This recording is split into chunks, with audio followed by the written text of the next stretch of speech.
Juror number 2 is a courtroom drama film directed by Clint Eastwood. I just want to first say that this movie was blackballed for no reason.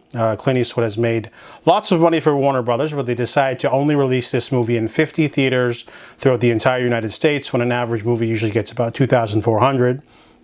And the movie did play in Toronto at the beginning of the year when the movie came out, but it only reached Vancouver after 3 weeks, so I watched this film. This is a pretty solid movie. This is a drama film about Justin Kemp. He is an average family man, a writer who is summoned for jury duty, and he obviously doesn't want to go. Most people don't like jury duty, obviously, because it's very disruptive to your own life.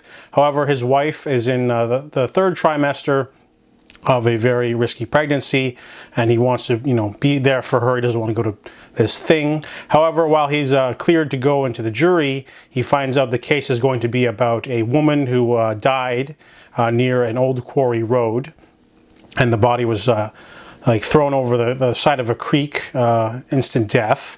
And the victim's violent sort of ex-gangster boyfriend at the time is the #1 suspect. So he's on trial and will go to prison probably for the rest of his life if convicted. And it becomes a moral dilemma when we find out that Justin actually was there.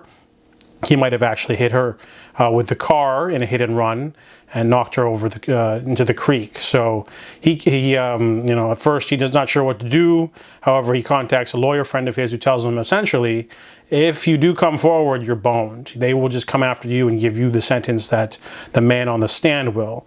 So he feels really guilty, so he wants to help acquit this man sort of secretly. So while everyone else wants to go guilty, he wants to go innocent.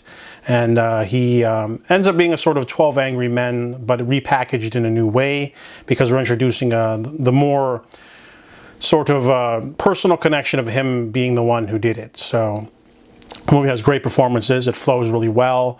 Really good cast as well. You've got J.K. Simmons in there. You've got Zoe Deutch and a few others. Lesser known cast mostly, but it's a dialogue-based drama movie.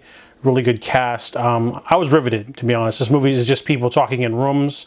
It's just normal people. It's just an interesting moral quandary. What would you do if you were responsible for a crime? Would you just come forward and eat it, or would you maybe do your best to finagle your way out? And Justin has a big backstory too of being different back in the day, and his new wife and his new upcoming baby. He has a lot to lose. He's not just a normal guy.